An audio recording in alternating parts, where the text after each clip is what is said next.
इतिहास में पहला अवसर होगा कि कोई विद्यार्थी एमएलए होकर वो विधानसभा में भी अपना लेक्चर देता है और एक रिसर्च स्कॉलर के तौर पर इस प्रकार के सेमिनार में भी लेक्चर देता है।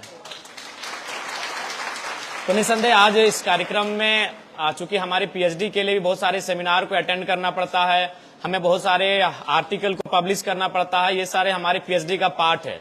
तो उसी क्रम में आज भी मैं आप सबों के बीच कहने बताने बहुत कम आया हूं, जानने सीखने लर्निंग करने के लिए बहुत ज्यादा आया हूं। और मेरा ये मानना है मंच में जितने भी मंचासीन अतिथिगण है, निसंदेह वह बात रखेंगे 10 मिनटों का, लेकिन वह सुनेंगे आधे घंटे का। वो बात रखेंगे एक व्यक्ति के तौर पर, लेकिन सुनेंगे यहाँ दर्जनों लोग बैठे हैं।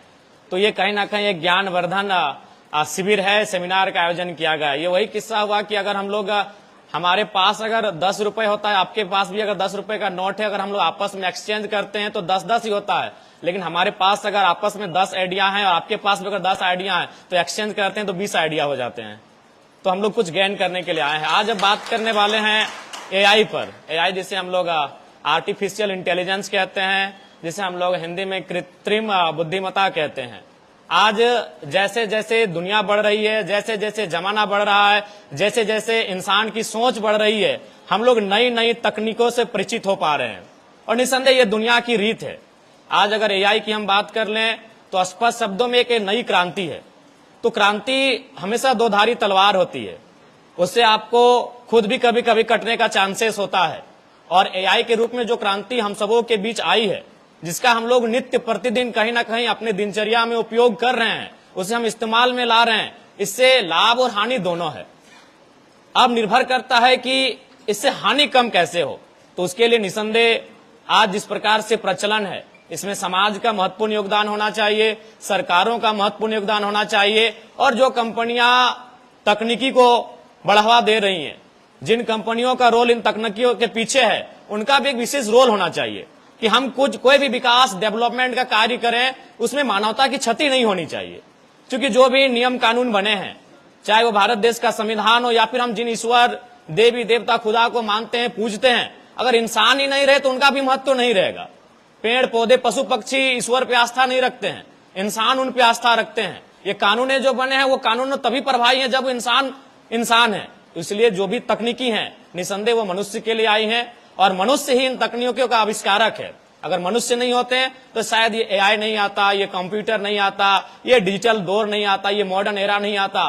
तो इन सब के पीछे मनुष्य का मस्तिष्क कारगर है। एआई जो एक ऐसा सिस्टम बन चुका है, एक ऐसा तकनीक बन चुका है जो आज के दौर में इंसान की तरह सोचता है, इंसान की तरह समझता है और इंसान की तरह कार्य करता है। आज बहुत कम समयों में, सेकंडों में आपको पूरी दुनिया की जानकारी एकत्रित कर सकता है। तो इसके लाभ भी हैं, इसके हानि भी हैं। अगर आप हानि की बात करें तो हम लोग राजनीति जगत से आते हैं, और इससे अगर सबसे ज्यादा किसी को हानि हो सकती है तो जो लोग राजनीति के क्षेत्र में हैं। आप डीप फैक्ट की बात करें, डीप फैक्ट से जो वीडियो क्रिएट हो रहे हैं, जो ऑडियो क्रिएट हो रहे हैं, जो इमेजेज बन रहे हैं, उनसे सबसे ज्यादा हानि अगर किसी को मुझे समझ में आती है तो राजनेताओं को, राजनेत्रियों को हो रही है। विधानसभा के चुनाव में ही बहुत सारे हमारे फोटोज वीडियो जिनका सच्चाई से कोई वास्ता नहीं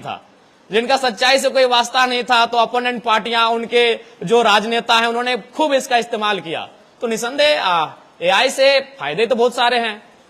आज उन फायदों को हम लोग ग्रहण कर रहे हैं, चाहे वो एलेक्सा के रूप में हो, श्री के रूप में हो, गूगल के रूप में हो। इन फायदों को हम लोग प्रतिदिन अपने दिनचर्या में शामिल कर रहे हैं, लेकिन इससे नुकसान भी है, और उन नुकसानों से बचना हम सबों का कर्तव्य है।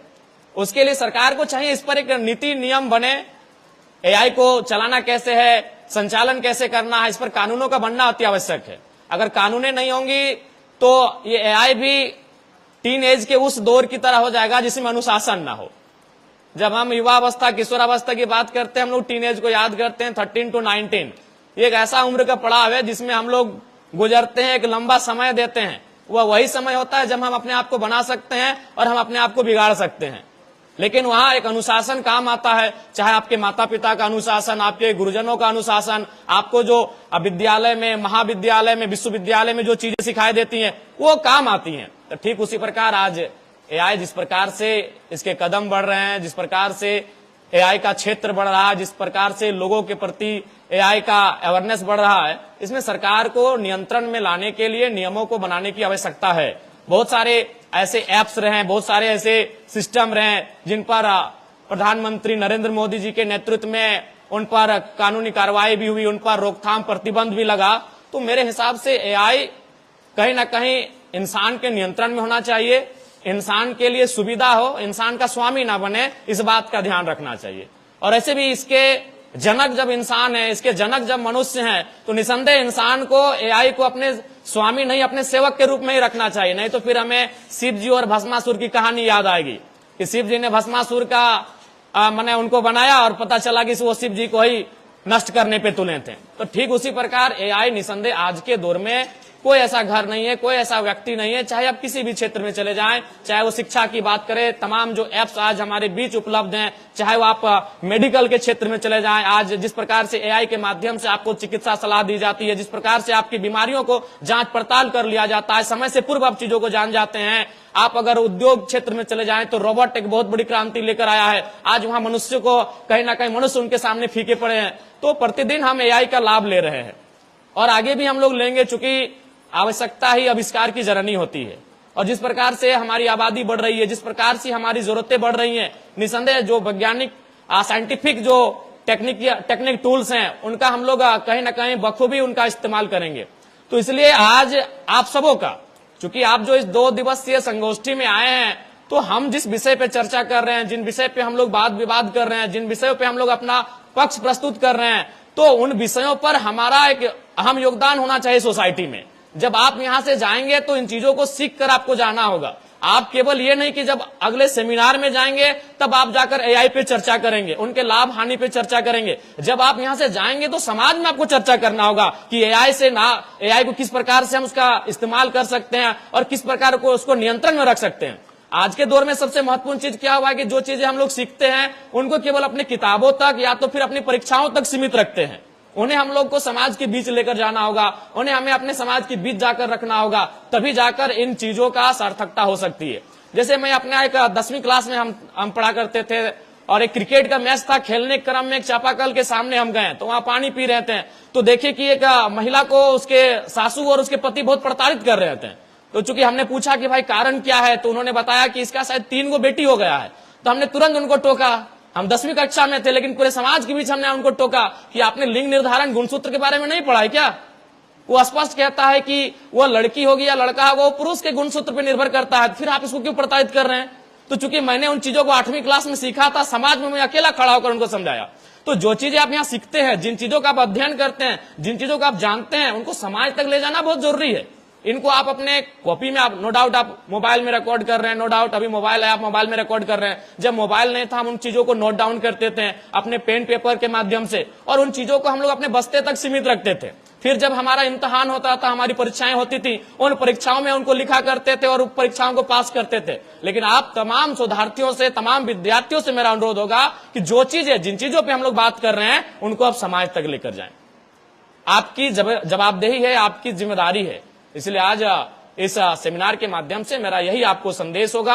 आज चूंकि समय की पाबंदी है, बहुत सारे प्रखर ज्ञानी गुणी प्रवक्ता जो हमारे प्रोफेसर के रूप में उपस्थित हैं, वो आप सबों के बीच इस विषय पर काफी बेहतर चिंतन करेंगे और निसंदेह जो चीजें आप सीखेंगे उनको अपने गांव में, अपने सोसाइटी में निसंदेह उसका अनुपालन करेंगे और एक दूसरे के काम आएंगे। मैं आपको इस विषय पर शुभकामनाएं देना चाहूंगा और एक पंक्ति के साथ अपनी वाणी को विराम दूंगा कि जीत पक्की है, कुछ करना है तो डटकर चल, जमाने से जरा हटकर चल, अरे लीक पर तो सभी चलते हैं, कभी इतिहास बदल कर चल।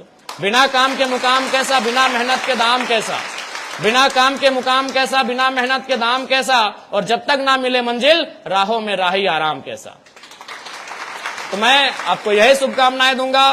क्योंकि आज आप तमाम मुख्य अतिथि महोदय रहे, विशिष्ट अतिथिगण रहे, या तमाम जो रिसोर्स पर्सन आए हैं, आज उनकी सुन रहे हैं, वो आज आपके सामने मंच में मंचासीन है और आज आप नीचे बैठे हैं। बस हम यही चाहते हैं कि भविष्य में आप भी मंचासीन हो, उस दिशा में आपको प्रयास करें, उस दिशा में आप पहल करें। पुनः महाविद्यालय परिवार का मैं शुभकामना, मैं उनका शुक्रिया अभिनंदन करता हूं कि आज के इस कार्यक्रम में हमें सौभाग्य मिला अपने बातों को रखने का। और पुनः मैं आपको कहूंगा कि आज मैं आप सबों के बीच एक विधायक के रूप में नहीं, एक जनप्रतिनिधि, एक जननेता के रूप में नहीं, एक शोधार्थी के रूप में आया हूं। मैं भी सीखने के लिए आया हूं, क्योंकि अभी हमें लगता है कि बहुत कुछ सीखना बाकी है, बहुत कुछ करना बाकी है। पुनः आप सभी को हमारी ओर से शुभकामनाएं, धन्यवाद। जय झारखंड, जोहार झारखंड।